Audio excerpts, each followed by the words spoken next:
welcome to We're In, a podcast that gets inside the brightest minds in cybersecurity. I'm your host, Blake Thompson Hoyer, and joining me today is a fellow Synacker, Paul Mote, Vice President of Solutions Architects here. Paul, welcome. Glad to have you here. It's an honor to be here, Blake. Longtime listener, first-time caller. I really appreciate the slot this week. Now, Paul, I have to admit, when I first joined Synack, coming up on 4 years ago now, actually, I didn't totally understand what a solutions architect did. I mean, it sounded good, right? You're solving things, you're building things to solve things. I don't know. But what does it actually look like in practice at an organization like Synack? Yeah, it's interesting. I think it's a little bit of a Swiss Army knife, right? It's kind of consultant and sales engineering merged into one. I think our technical alignment is like the technical sales group, but I think we spend most of our time, talking to clients, understanding what are they trying to solve with their security testing program? Why are they trying to do it this way? What are the real business drivers behind the testing that they're doing, not just the fact of doing security, and then making sure that whatever we ultimately put in front of them maps into what they need to do to guarantee the outcomes they're looking for and make sure that they're going to be set up for success. Given that you're on the technical side of the house here a little bit with some of how you navigate the challenges that customers are facing, I'd be curious to hear your thoughts on AI. And normally I do wait and cover a couple questions before jumping right into the AI buzzword, but I guess listeners can check that off their bingo card right away because it really is important, and it's especially fascinating how generative AI technology and just the rapid advancements we've seen in the last couple of years, how has that changed the way that you approach your day-to-day work? Yeah, it's funny. I think you nailed it, right? I think you can't have any conversation without at least talking about AI for a good chunk of it. I think AI is the technology that's going to change the space as we know it for everything that we do. So I think for me, I look at it and realized very early on, it's a great companion for brainstorming. It's great for research. It helps you kind of fill in the gaps in areas that you may have in terms of your own skill set, as long as you're honest with what your gaps in your skill set are. I actually had a friend that said, I want to learn AI. What should I do? And I said, well, you should ask AI how to learn AI and have it build you a plan. And they're like, I didn't even think of doing that. And I think that's the fundamental shift of it's just becoming like the new Google, right? You can't, rather than Googling it, usually you're going to leverage AI to go help you do the thing and figure out the thing. And naturally, with the introduction of like agentic workflows and everything else, everything kind of changes in terms of how to leverage that capability. So I think it's part of your daily life for everything. Well, we'll get to the agentic piece soon, but I did want to flip to the adversarial side of the house. How do you see U.S. foes using or potentially using AI to retool their offensive operations, right? I feel like we hear a lot about the AI-enabled attack, and I've even had some conversations with other podcast guests this season on that. And sometimes in practice, I feel like we're not always seeing generative AI leveraged. And sure, it might be improving phishing email quality and whatnot, but where does the threat sit as we speak, and where might it be evolving? Yeah, I think, with everything good, there's always the opportunity to use that same good for bad. So when you're sitting in your chair and you realize you get answers faster, you can build these things faster, you can have the AI look at your code and help you fill in the areas that you're weak on your code or write better code, integrate solutions that you didn't think could be integrated because AI can help you do that. All of those same capabilities are in the adversary seat, right? They have the same subscriptions that we all have. They have the same capabilities we saw with the Chinese version of ChatGPT that came out, right? Be able to very rapidly spin up and synthesize data and be able to execute more quickly in terms of learning from larger data sets. Adversaries are going to ultimately be able to leverage the same capabilities. So researching organizations to understand what they're doing, looking at their attack surface, analyzing what is in their attack surface, being able to figure out how to pair the right attacks against that attack surface. It's going to help exponentially increase their capabilities. And we have to be ready for the fact that they're going to be able to be better at finding our holes faster. And ultimately that rapid escalation of them being able to look at information and get to us faster and be successful is something we're going to have to come to terms with and really have a major shift in terms of how organizations handle what their vulnerability and attack surface exposures look like. No, that's definitely a sobering thought, the potential for these adversaries to really scale up their operations and leverage AI. I mean, we see it, you mentioned in your day-to-day work. I certainly use AI as well, right? It does help with that scale piece of being able to produce more, accomplish more.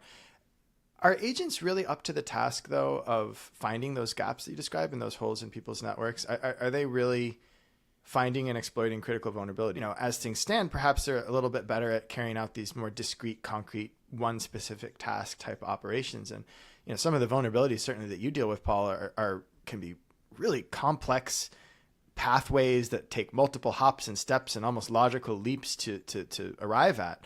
Are we going to see agentic AI better or grow better at picking off some of those more complex ones? Or are they going to stick to the low hanging fruit? I think eventually we will see AI start to be more successful in the things that we think are too complicated for the AI agents to handle today. I do think the reality of our current state is adversaries are getting better at automating the boring stuff. So just like we should be automating the boring stuff, they're getting better. The larger the data pool that they can learn from, the more successful they're going to be in it, right? So the more bespoke and complex it is, it requires a lot more logic to be inserted and a lot more autonomy of the AI to make its own decisions. And it just doesn't have that, right? So if I'm looking for SSH ports that are exposed, that are using an old version so that I can then pair a known CVE to it, I would expect AI to be pretty quick and be able to do that. If an AI agent is focused on SSH and that SSH exploitation, it'll probably do pretty good. But if you said, look at a website and look for a note and look for a function that's not referenced by any API call in the web app that is publicly exposed and exploit it for remote code execution, it's not going to be able to make that leap. A human will make it pretty easily when they're going through it, going, oh, that's weird. And thought process research. Oh, that's weird. Thought process research. Oh, I found this thing. Now I'm in. I think there's a big gap between AI being able to do that compared to where it is currently today. I'm glad you mentioned CVEs because I feel like that also plays into some of the discussion around scanning technology and automation in general. There's a big difference, obviously, between known CVEs and unknown CVEs. Where does that factor into the AI discussion, right? Figuring out, are you going to see them dropping new CVEs easily? I think there might be some low-hanging fruit stuff that ultimately feeds into that. I think the challenge of, like, when you think of CVE, right? CVE stands for Common Vulnerability Exposure. So that's just in case folks aren't tracking with CVEs, that's what it stands for. And really that process is, I found a problem in a piece of software and I've reported it to a naming authority and they assign a value to it so that the intelligence associated with it can be shared with everyone from a defensive and scanning perspective. So how do you patch it? How do you scan for it? How do you look for all those things?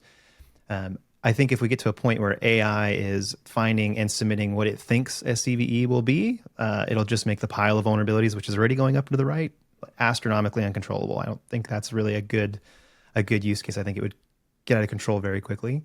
I would think that AI outputs for low-hanging fruit techniques like looking for exposed file types on web apps, like information disclosures, I think that should help with creating some additional value in terms of finding vulnerabilities at scale.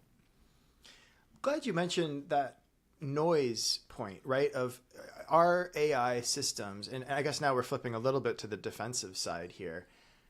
Are they going to be so good at finding potential things that they just deluge defensive teams with a bunch of junk, right? And these AI reports can be often really well written too. They're going to be very polished looking, but then if you look under the hood and realize, okay, this vulnerability isn't actually exploitable, or the risk is, pretty acceptable for what's happening here, and suddenly you have hundreds and hundreds of these reports to sift through. Is that really helping anybody, or are people just going to be drowning in AI vulnerability slop, I'll call it?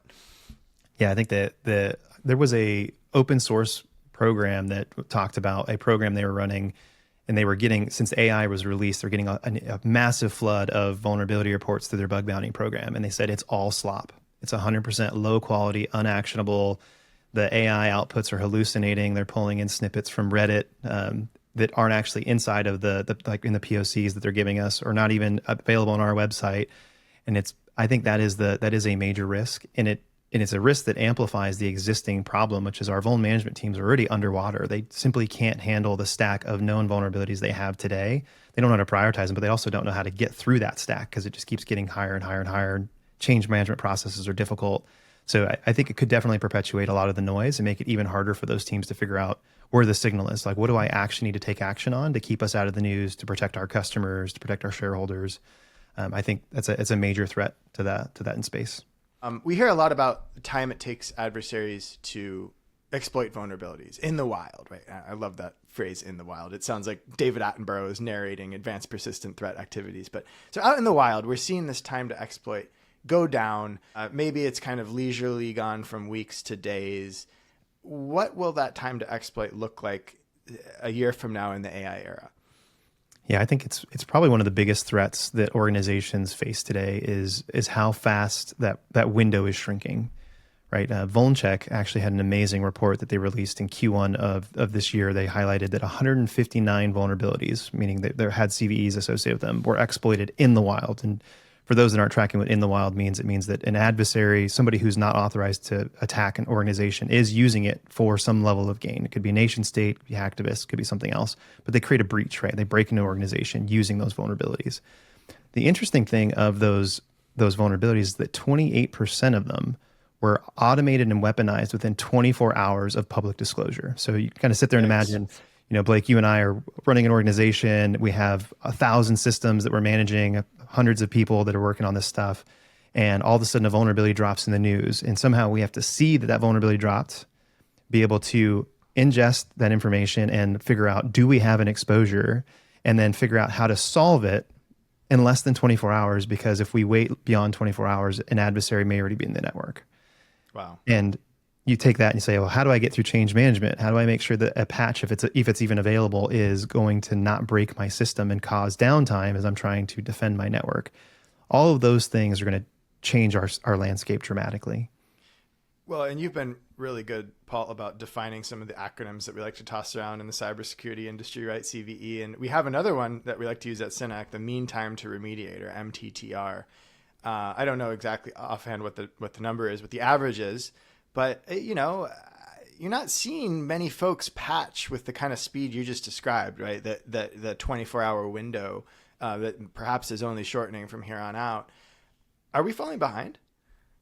I think as an industry, it is a core problem. Even in our outputs, right? So we have the benefit. We have the Synack Red team. When we give a report to a client, we give it to them as we find it, and it includes the steps we produce and recommend fix action. All of it is included in there with a full exploit chain of how we did it. So they get it real time during the test. Even then, organizations still take a while to get through their change management processes to review that information so they can say it's real, it's actionable. I need to fix this because a human being won and it's confirmed. It still takes days, weeks to get through those internal processes. And so knowing that is already happening today, you're already getting that level of high fidelity intelligence. It's definitely going to require a lot of reworking so that organizations can get intel and act on that intel a lot faster, right? They're going to need, how do I get the signal faster? And then how do I act on that signal faster? Because I won't have the benefit of it taking a long time, right? Otherwise, I'm just going to have to deal with the fallout of whatever comes if I'm late to the party. Well, and presumably that's going to necessitate leveraging AI as a defender to some extent to speed some of those processes up, I would imagine. But there's an interesting cultural element to this too, right? You talked about using AI in your own workflows. I think there's certainly a lot of pressure and good reason to turn to some of these AI tools.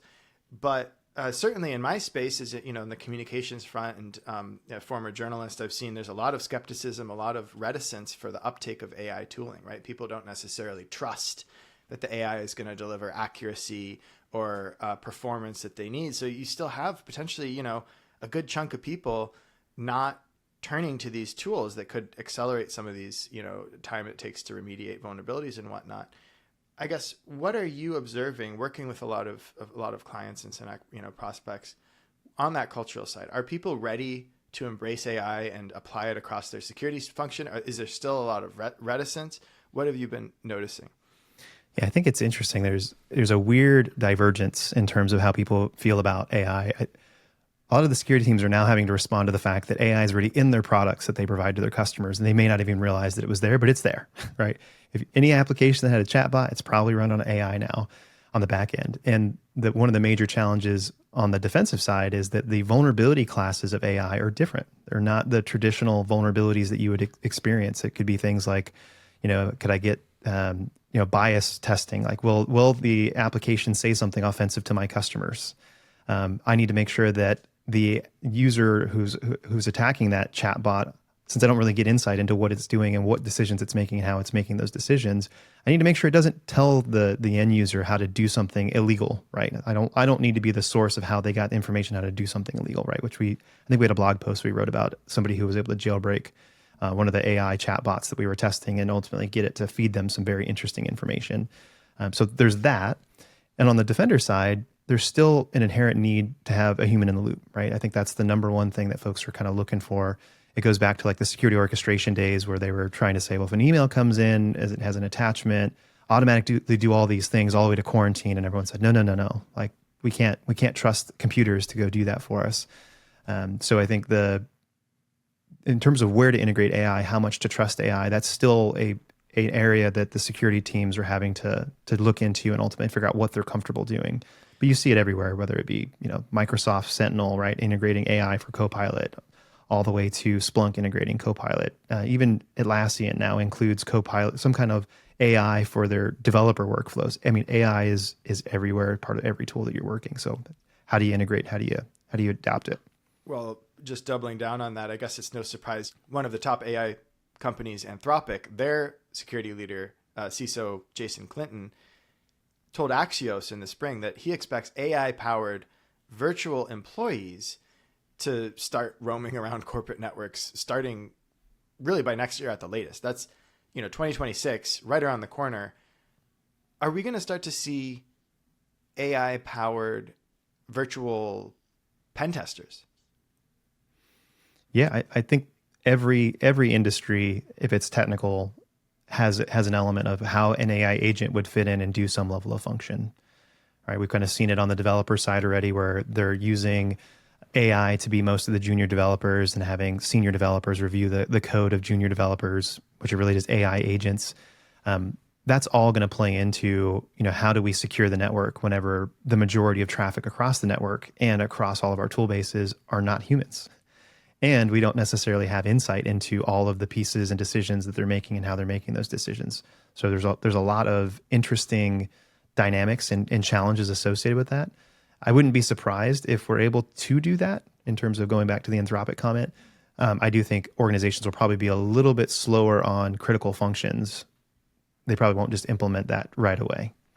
Right. That speaks to the importance of the point that you raised, human in the loop, to kind of trust but verify a little bit the AI outputs. That makes a lot of sense to me, because I'm even just thinking, Synack fought this battle years ago, right, of demonstrating to organizations that they can and should trust ethical, vetted hackers from around the world to, test their networks and give a crack at it. That was quite a radical concept at some point, right? And now it's pretty well accepted that that's the best security practice, getting some of that adversarial perspective. It's not an uphill battle culturally to have those conversations with CISOs and, security leaders. But I imagine if you're talking about just throwing a bunch of AI agents at critical assets, when, even the AI companies themselves admit that there are some black box issues, they're not necessarily going to be able to dissect with granularity what these AI products are doing with their decision making, like how they're arriving at certain decisions. I don't know. That would make me squirm a little bit as a security leader. How do you win their trust? Yeah, absolutely. And that plays in the offensive security space too, right? I've seen a lot of fluff out there in terms of like, this agent can go do all these things, and you kind of dig into it a little bit and you're like, I'm not exactly sure I would 100% buy into what they're doing. I think there's still a element on the offensive security space of the low-hanging fruit stuff can be automated, and even we're seeing a ton of success there, right? In terms of like what an AI can do and look for. But I still think for a lot of these, you need a human validation point. Otherwise, the noise factor becomes exponential, and you just bury teams and stuff in content that they don't trust.